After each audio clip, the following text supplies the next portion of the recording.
Welcome to another episode of EasyShop4U.com. Today, we'll discuss a problem that affects everyone who uses online browsing: identity theft. I've chosen a topic that recently impacted me. My account got hacked. You don't realize how important it is until it happens to you. Let's get started.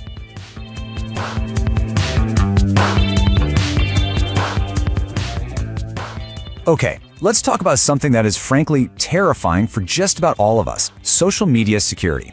You've spent years, maybe even a decade, building up your online world, your photos, your friends, and a hacker can snatch it all in just a few minutes. I want you to think of your profile as your digital house, and today we're going to learn exactly how to bolt the doors and keep those intruders out for good. So what's with the $60? Well, believe it or not, that could be the price tag on your social media account on the dark web. Yep. To a hacker, all your memories, your connections, your private messages, they can be sold off for as little as $60. But honestly, that's just the sticker price. The real cost to you is so much higher. Because you see, the real prize for these hackers isn't just selling your account, it's what's inside it. It's all your data, your birthday, your email, where you live, who you talk to. It's all right there. And for an identity thief, that information isn't just data, it's a gold mine they can use to ruin your life or even attack your friends and family. And look, this isn't some rare thing that only happens to other people. According to the Federal Trade Commission, cases of identity theft that started on social media have shot up by a staggering 45% in just the last 2 years. This thing is a real and growing threat, which makes it absolutely critical that we understand how these hijackers actually operate. All right, so we get why they want in. Now let's pull back the curtain on how they actually do it. You're probably picturing some genius coder in a dark room, furiously typing away, right? But the reality? It's much simpler.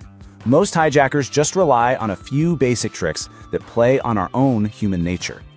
Their number one tool, their absolute favorite weapon, is something called social engineering. And this is the key thing to get. They're not hacking the platform, they're hacking you. They're using deception, they're manipulating your psychology, all to trick you into just handing them the keys. Let's break down what that actually looks like. The most common way they do this is called phishing. It's an old trick, but it works. A hacker sends you a link that looks totally legit. Maybe it looks like the login page for Instagram or Facebook. You click it, you type in your username and password, and bam, you've just given them a perfect copy of your key. It really is that simple. To take that idea a step further, think of this as the sweet-talking burglar.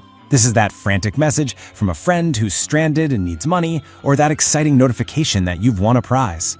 They create this feeling of urgency or trust to get you to lower your guard and basically open the front door for them yourself. And finally, there are the third-party apps. You know, those fun little quizzes or apps that promise to organize your life, and all they ask for is access to your profile. Well, every time you grant those permissions without really thinking about it, you might be leaving a digital window wide open for an intruder to just climb right through.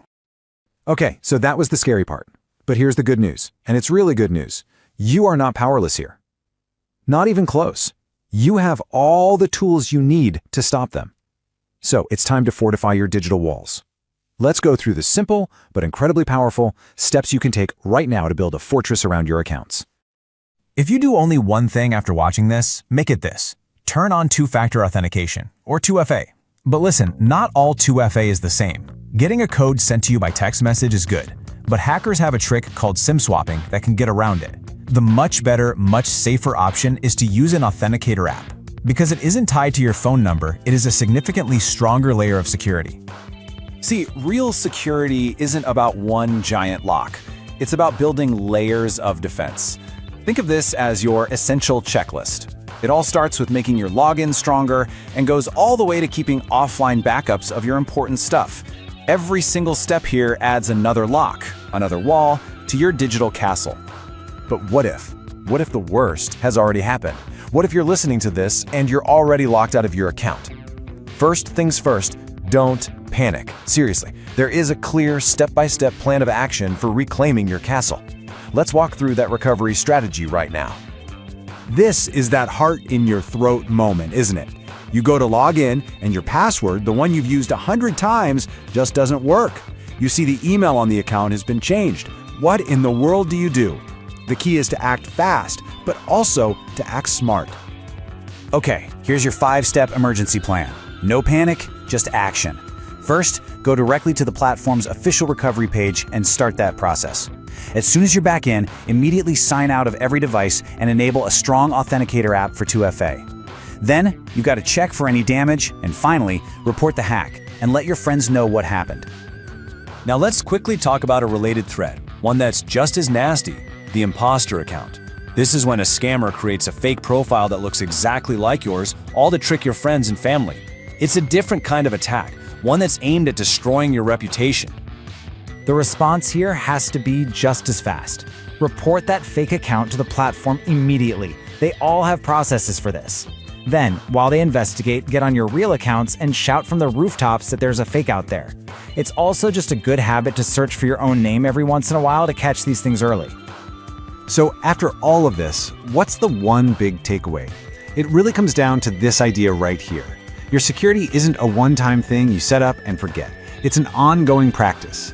Every security setting you enable is another wall, another drawbridge for your castle. You are the one in control. So the final question is, how secure are your walls? Stay vigilant.